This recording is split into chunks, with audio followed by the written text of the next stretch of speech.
Let's bow our head and feel the presence of our Lord. Thank you. Lord, thank you for this day, Panginoon. May you give us wisdom and strength for our life. And may you teach namin naman ito sa umagang ito, patuloy po siya ng In Jesus' name we pray. Amen. So before you take your seats, please move the chairs to the side and pick up all the brushes.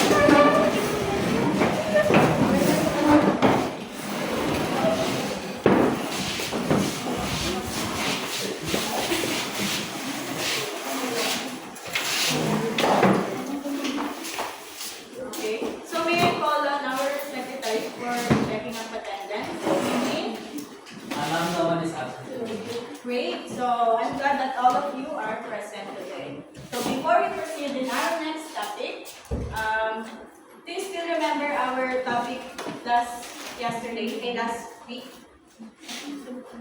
Okay, Matt? It's all about 12 basic stripes. Very good. So it seems that you really listened in our discussion last week. So I hope that you will also listen again to me today. So before we start, to prepare our body for our discussion, let us have a short warm-up or exercise first.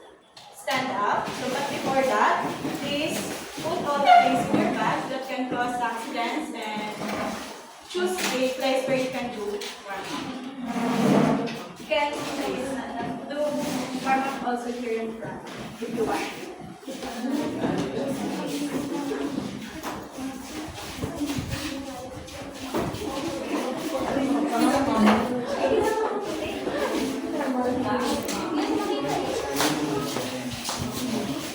So I have here a video. Let's exercise along with the video.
Okay, inhale, then exhale.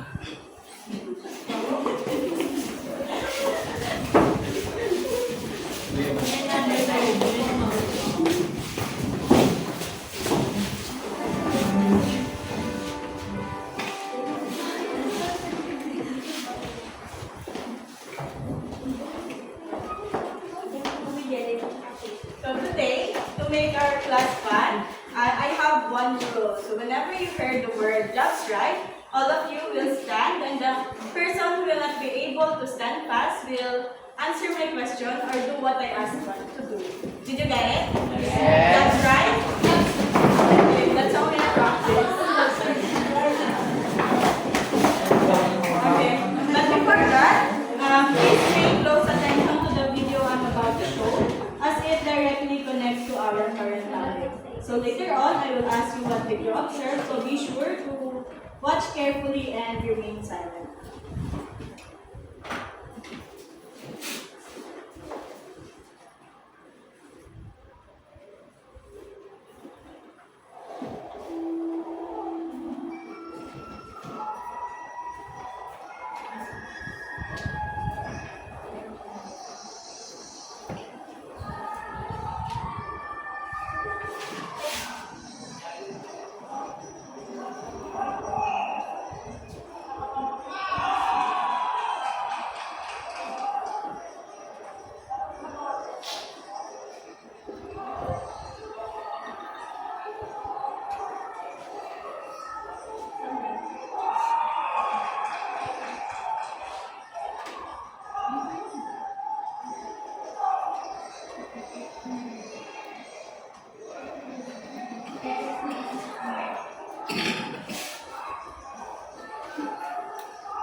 The video was taken during the Provincial Athletic Meet 2025, and the person using the solo espada or the single weapon is an NPNHS bantamweight category player and one of the qualifiers in Clara competition. So based on the video that I presented, what did you observe? That's right? Okay. Sure. Based on the video. Okay, Matthew, based on the video that I presented, what did you observe? They are dancing, but more like striking and blocking. Yes. So, what do you think will be our topic today based on the video? Everyone, what do you think will be our topic today? Okay, that's right?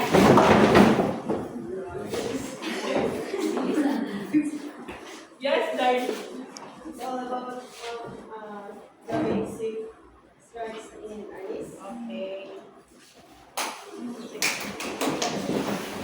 Our lesson is all about the basic defense in armies.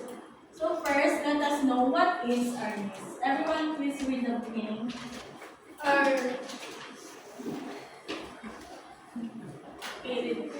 Arnis, also known as Kali or Eskrima, is the national self-defense martial art of the Philippines that emphasizes weapon-based fighting. Arnis is the national martial art of the Philippines, focusing on sticks and knife combat as well as empty-handed techniques. So there are two forms in Arnis, the anyo and the combative or the sparring, the full contact. The video that I presented is called the anyo. Next.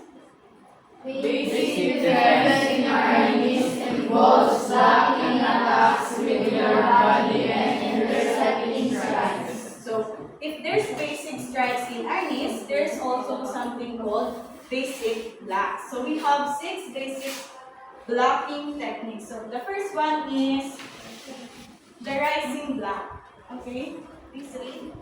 Perform by raising the cane over the head to block the opponent's blow.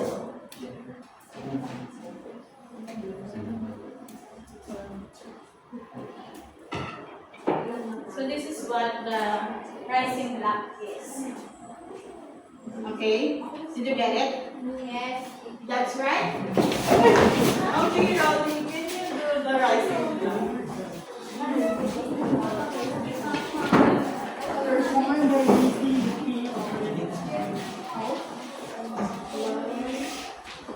Like this?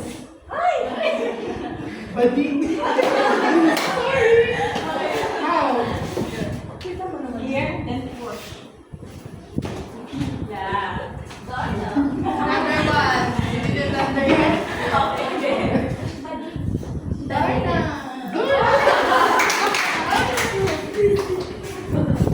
Okay, the next one is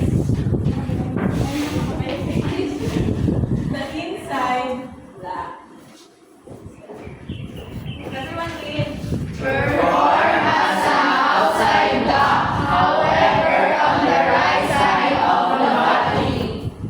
Right side of the body. Is that right? Then here, the block is here. Okay? Who can do the inside block? That's right. Yeah.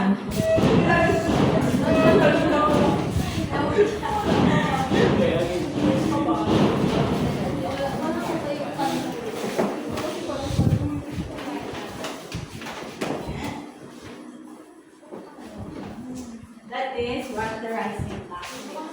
Inside block. Thank you. And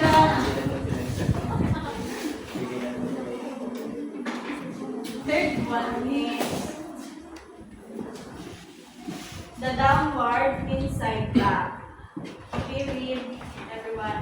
Perform by positioning the hand, holding the cane above the right shoulder, then swinging the cane downward to block the opponent's attack. So this is the downward inside block.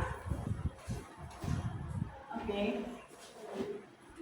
I want Eugene to do that.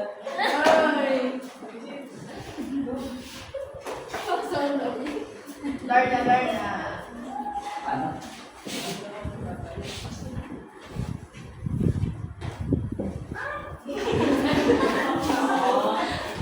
Learning the mirror. The fourth one is By bringing The cane forward, support, and the left hand at the middle of the cane.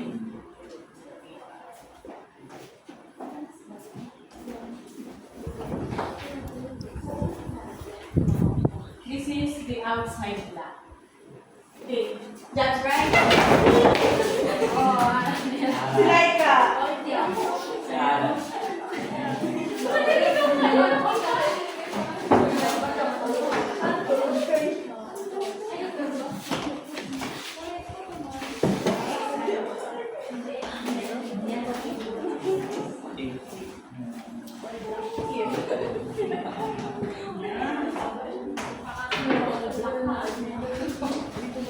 The fifth one. Everyone is read. Downward outside block. Perform by positioning the cane behind the left ear, then swinging it downward to block the opponent's blow. Left ear. Okay.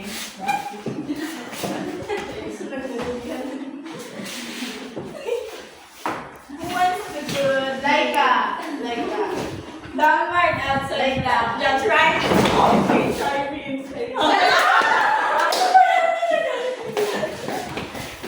Left ear.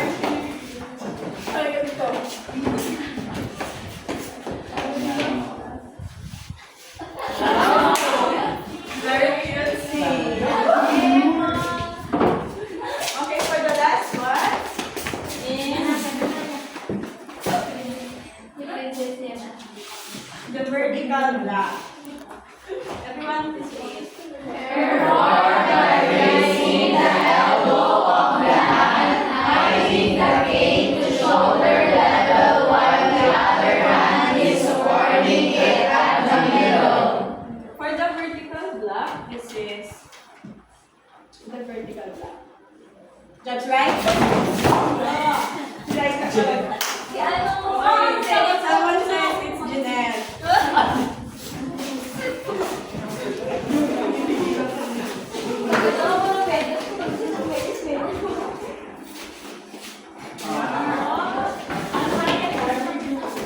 Thank you. So, very good class.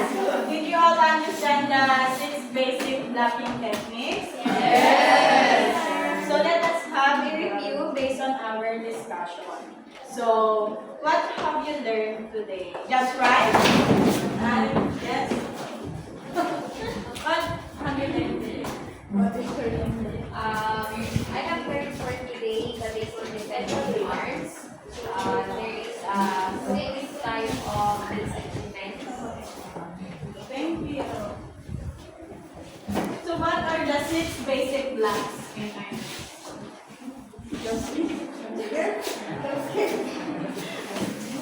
Okay. Your ate, Rogine. Inside block. What else? Outside block. What else? Yes? Rising block. Yes? Downward outside block. Yes? Vertical block. Yes? Downward inside block. Okay, thank you. You may now take your. Let us give ourselves a clap. So what do you think is the importance of ironing? Okay. That's right?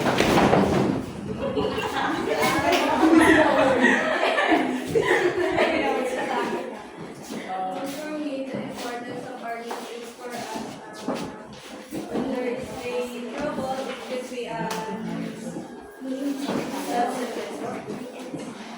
Excellent. In short, it is part of, it is important because it's part of the Filipino culture, teaches people how to defend themselves, and it is good for our body and mind. So this time, you will regroup into 3 groups. So, I think this will be the group 1, the group 2, and the group 3. So, kindly all read the instruction.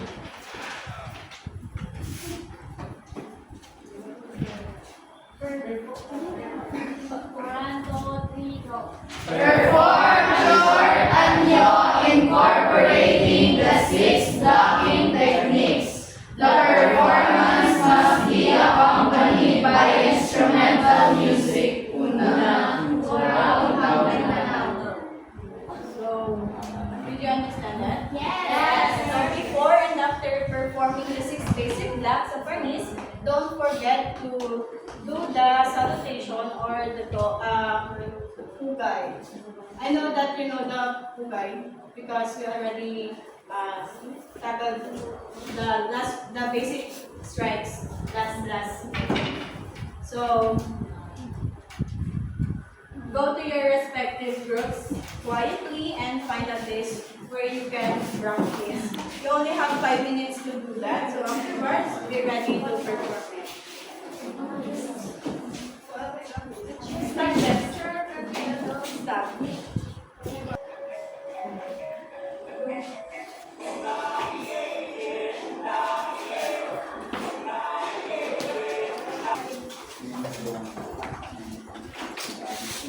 May ganda pala yun.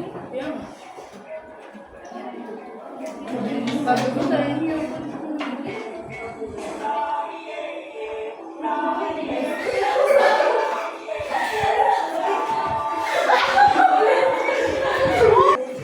Sabi na sa pupugay.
the pulse. Enjoy!